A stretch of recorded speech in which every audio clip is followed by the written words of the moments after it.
Duty నుంచి ఇంటికి వెళ్తా అంటే ఇదిగో ఇట్లా కనిపించింది. ఇవి ఇట్లా ఎందుకు పెడతారో మీకు తెలుసా? మన పెద్దలు ఏం చెప్తారు, ఫర్ సపోజ్ ఇంట్లో ఒక వ్యక్తికి బాగాలేదు, ఫీవర్ లాంటివి వచ్చినప్పుడు హాస్పిటల్స్ కి తిప్పుతాం. ఏదో కారణం వల్ల హెల్త్ ఇష్యూ తొందరగా సెట్ అవ్వదు, తగినం పట్టాడు అంటారు తెలుసా మీకు? స్థానికంగా ఉండే ఒక పెద్ద మనిషి మీ మీద ఎవరో కూర్చున్నారు, ఎవరికైనా చూపెట్టాలంటారు. ఇక మనోళ్ళు గాబార పడిపోయి దగ్గరలో ఉండే పలానా ఆయన చూస్తాడు కదా, చలో పోదాం పని తీసుకొని పోతారు. ఆ పెద్ద ఆయన ఒక ముగ్గు పోసి ఒక నల్ల కోడి పెట్టి ఇవన్నీ పెట్టి ఇగో పలానా ఆయన నీ మీద కూర్చున్నాడు అని చెప్తాడు. ఇప్పుడు నేను ఎల్లగొడతా అని చెప్తాడు. చెప్పి వీపు మీద గట్టిగా 2 దెబ్బలు కొడతాడు. ఆ వ్యక్తి భయానికి స్పృహ తప్పి పడిపోతాడు. అప్పుడు మనం ఏమనుకుంటాం, మన మీద ఉన్నది వెళ్ళిపోయిందని అనుకుంటాం. కానీ నిజానికి మన భయాన్ని, మన అమాయకత్వాన్ని వాడు సొమ్ము చేసుకుంటాడు. ఇలాంటివి నమ్మి మంత్రాలు చేస్తున్నాడని భార్యాభర్తలను ఇద్దరిని కాల్చిన సందర్భం కూడా ఉన్నది.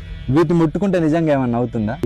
ఇది కొబ్బరికాయ, ఇందులో హెల్దీ ఫ్యాట్స్ ఉంటాయి, ఫైబర్ ఉంటుంది, డైజెషన్ కూడా మంచిది, దీనికి హెయిర్ కూడా చాలా మంచిది. ఇది నిమ్మకాయ, ఇందులో విటమిన్ సి ఉంటుంది. అసలే ఎండలు ఎక్కువ కొడుతున్నాయి, కనబడితే నిమ్మరసం చేసుకుని తాగండి. ఇందులో యాంటీ ఆక్సిడెంట్స్ ఉంటాయి, మెటబాలిజం పెంచుతుంది, ఫ్యాట్ తగ్గడానికి కూడా ఉపయోగపడుతుంది. ఇలాంటి పదార్థాలను రోడ్డు మీద పడేయడం మన అజ్ఞానం మాత్రం. భయం, అజ్ఞానం మనల్ని బానిసలుగా మార్చేస్తుంది. దురదృష్టం ఏంటంటే మన నిర్ణయాలు మనం తీసుకుంటలేము, మన భయాలు తీసుకుంటున్నాయి. మూఢనమ్మకం మనిషిని బలహీనుడిగా చేస్తుంది, విజ్ఞానం మనిషిని శక్తివంతునిగా చేస్తుంది. ఆలోచించండి, నిజాన్ని మాత్రమే నమ్మండి, మూఢనమ్మకాలను కాదు. Thank you.